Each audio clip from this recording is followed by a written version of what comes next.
والصلاة والسلام على رسول الله أما بعد الله أكبر الله أكبر لا إله إلا الله والله أكبر ولله الحمد. اللہ رب العزت کے لیے ہے بے شمار درود و سلام وہ حضرت محمد صلی اللہ علیہ وسلم پر.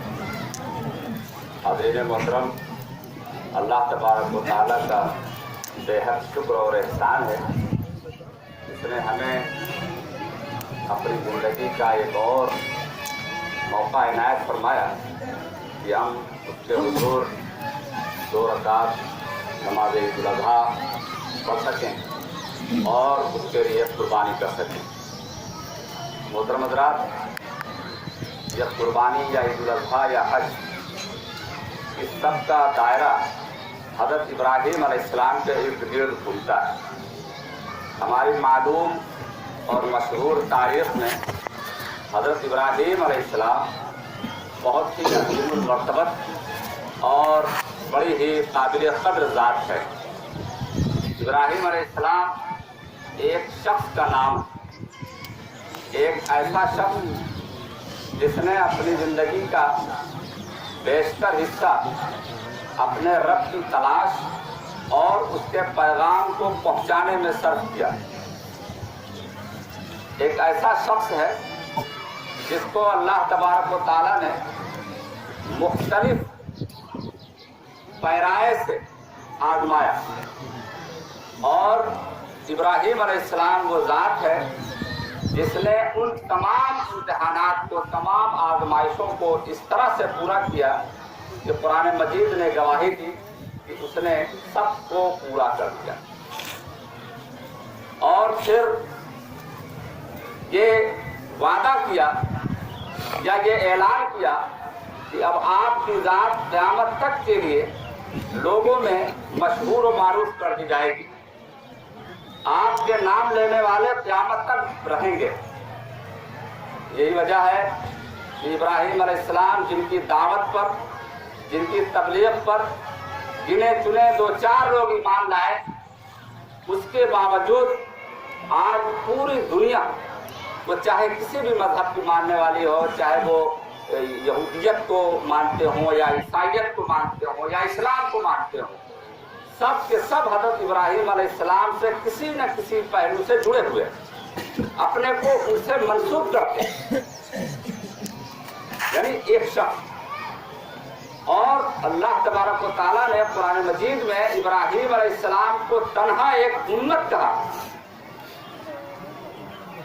ابراہیم کو تنہا ایک امت کہا. امت کہتے ہیں افراد کی بھیڑ جس میں لاکھوں کروڑوں اربوں لوگ ہوں، لیکن ابراہیم علیہ السلام کی تنہا ذات کو اللہ تبارک و تعالیٰ نے امت کہا. فرمایا کہ ان ابراہیم کان امتا، ابراہیم ایک امت تھا. اور جس طرح سے نبی کریم صلی اللہ علیہ وسلم کی ذات مبارکہ ہمارے لیے اسوہ اور نمونہ ہے، اسی طرح سے بیان ہی قرآن مجید نے حضرت ابراہیم علیہ السلام کی ذات کو ہم سب کے لیے اسوہ اور نمونہ بتایا.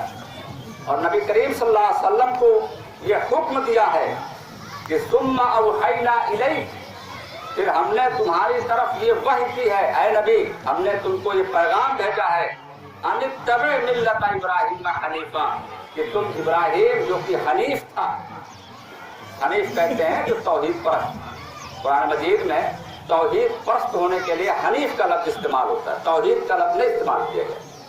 یعنی یہ شرک کا الٹا ہے حنیف. یعنی ابراہیم کی پیروی کر، ابراہیم کی ملت کی، اور ابراہیم کی ملت میں خود ابراہیمیت تھے. اور ایک جگہ اور فرمایا گیا کہ آپ انہی کے نقش قدم پر چلیے، ان کو وہی سب تعلیم دی گئی جو آپ کو دی جا رہی. اس طرح سے ابراہیم علیہ السلام کی ذات کو ہائی لائٹ کیا گیا. آج میں آپ کو انہی کی ذات سے، ابراہیم علیہ السلام کی ذات سے کچھ ایسے نکات بتانا چاہتا ہوں جو ہماری زندگیوں کو روشن کر سکتی ہیں، ہمارے لیے رہنما ہے. اس میں پہلی چیز یہ ہے کہ کوئی بھی نیک کام اگر کیا جائے، کوئی بھی چھوٹا یا بڑا، اس پر کبھی فخر نہ کیا جائے، بلکہ عاجزی اور انکساری کا رویہ ہونا چاہیے، اللہ کے حضور قبولیت کے لیے دردمند ہونا چاہیے۔ ہمارا مزاج یہ ہے کہ ہم کوئی اچھا کام کرنے لگتے ہیں، کسی اچھے عہدے پہ دینداری کے عہدے پہ پہنچ جائے، ہم امام صاحب ہو جائیں، ہم مفتی صاحب ہو جائیں، ہم مولانا صاحب ہو جائیں، تو ہم یہ سمجھتے ہیں کہ ہم بخشے بخشائے ہیں، ہم بے خوف ہو جاتے ہیں، لوگوں کے بارے میں فیصلے کرنے شروع کر دیتے ہیں کہ تم جہنمی ہو، تم جنت میں نہیں جاؤ گے، وغیرہ وغیرہ۔ ذرا ابراہیم علیہ السلام کی ذات کو دیکھیے کہ ابراہیم علیہ السلام خانہ کعبہ کی تعمیر اللہ کے حکم سے کر رہے ہیں۔ اللہ تعالیٰ نے کہا ہے، ابراہیم اور اسماعیل اس کو اٹھا رہے ہیں۔ کتنے فخر کی بات ہوتی کہ ابراہیم علیہ السلام کہتے ہیں کہ مجھے یہ شرف حاصل ہوا ہے، میں کامیاب انسان ہوں۔ لیکن قرآن نے کیا بیان کیا؟ وَإِذْ يَرْفَعُ إِبْرَاهِيمُ الْقَوَاعِدَ مِنَ الْبَيْتِ وَإِسْمَاعِيلُ، جب ابراہیم اور اسماعیل اس گھر کی بنیادیں اٹھا رہے تھے، جب وہ گارا مٹی کر رہے تھے، تو کہہ رہے تھے کہ ربنا تقبل منا انک انت السمیع العلیم، اے ہمارے رب، ہماری یہ جو کوشش ہے اس کو قبول فرما لے۔ وہاں ذرا بھی فخر نہیں تھا، ذرا بھی یہ نہیں تھا کہ اللہ تعالیٰ ہی نے کہا ہے قبول کیسے نہیں ہوگا۔ وہ ڈر رہے تھے کہ کہیں کوئی کمی نہ ہو رہی ہو، کہیں کوئی زیادتی نہ ہو رہی ہو، کہیں کوئی احساس نہ بدل رہا ہو۔ تو اس فکر میں انہوں نے اتنا بڑا کام کیا کہ اس میں ہمارے لیے نمونہ ہے، اسوہ ہے کہ ہم اپنی دینداری کو گھمنڈ کا، فخر کا اور لوگوں کو پر دباؤ ڈالنے کا ذریعہ نہ بنائیں، بلکہ ہمیں ڈرنا چاہیے کہ ہم جو ٹوٹی پھوٹی نماز پڑھ رہے ہیں اللہ تعالیٰ اس کو قبول کر لے۔ ہمیں یہ فکر ہونی چاہیے، نہ کہ ٹوٹی پھوٹی نماز پڑھ کر کے سارے لوگوں کے بارے میں یہ تبصرے کرتے پھریں کہ وہ بے نمازی ہے، وہ ایسا ہے، وہ ویسا ہے۔ نہیں، یہ سب نہیں، عاجزی ہونی چاہیے۔ دوسری چیز، ابراہیم علیہ السلام کی ذات سے جو بہت اہم نقطہ ملتا ہے ہم سے، وہ یہ ہے کہ کبھی پستی میں جانے والی چیزوں کو اپنا رہبر امام نہیں بنانا چاہیے۔ آپ کو پتا ہوگا کہ ابراہیم علیہ السلام جب رب کی تلاش میں تاروں کو دیکھتے ہیں، چاند کو دیکھتے ہیں، سورج کو دیکھتے ہیں، اس کی بلندی کو دیکھتے ہیں، تو ان کا دل کہتا ہے کہ یہی میرا رب ہے، کیونکہ یہ بلندی پہ ہے۔ لیکن جب شام کو وہ ڈوب جاتے ہیں تو کہتے ہیں کہ میں ان ڈوبنے والوں کو پسند نہیں کرتا۔ فلما افل، جب وہ ڈوب گیا، قال لا احب الافلین، کہ مجھے ڈوبنے والے، غروب ہونے والے، پستی میں جانے والے بالکل پسند نہیں۔ یعنی ابراہیم علیہ السلام نہیں کہا کہ میں پستی میں جانے والے کی عبادت نہیں، رب کو پسند ہی نہیں۔ یعنی قرآن نے تو جب بیان کیا ہے کہ ہمارے لیے ایک آئیڈیل کے طور پہ کہ ہمیں بھی یہ دیکھنا چاہیے کہ ہمارا رہبر کون ہے، ہم کس کو آئیڈیل بنا رہے ہیں، ایسے لوگوں کو جو زوال پذیر ہیں یا ایسے لوگوں کو جو عروج پر ہیں۔ تو ہمیں اس طرح سے اپنی زندگی کو سنوارنا چاہیے کہ ہمیشہ اوپر چڑھنے والی چیز ہے۔ ویسے ہمارے ایک کہاوت بھی ہے کہ چڑھتے سورج سے لوگ پوجا کرتے ہیں، یہ کسی حد تک غلط نہیں ہے، بس یہ ہے کہ آپ جس کو آئیڈیل بنا رہے ہیں اس کو ذرا دیکھ لیں کہ اونچائی پہ کس پہلو سے جا رہا ہے، بےایمانی، چوری یا دوسروں کی لاکھوں پہ پر رکھتے ہوئے جا رہا ہے، یا ایمانداری اور قانون کے دائرے میں جا رہا ہے۔ تو ہمیشہ اپنے سے بڑوں کو دیکھ کر کے اس کے پیچھے چلنے کی کوشش کرنی چاہیے۔ تیسری چیز وہ یہ ہے کہ ابراہیم علیہ السلام نے جو بھی بات کی ہے وہ دلیل کی روشنی میں کی ہے، استدلال کیا ہے اور دلیل سے اپنے آپ کو مضبوط کیا ہے۔ بادشاہ نمرود سے جب آپ کا ٹکراؤ ہوا تو آپ نے اس سے جب توحید کی بات کی اور اپنے رب کے بارے میں بتایا تو اس نے کہا کہ بھائی تمہارا رب کیا کرتا ہے؟ حضرت ابراہیم نے کہا کہ میرا رب زندگی دیتا ہے، موت دیتا ہے۔ اس نے کہا یہ کون دے؟ تو میں بھی دیتا ہوں۔ وہ اپنے آپ کو خود خدا کہتا تھا کہ ابھی میں ایک کو مروا دیتا ہوں، بھائی اس کو کی گردن مار دو، اس کو چھوڑ دو۔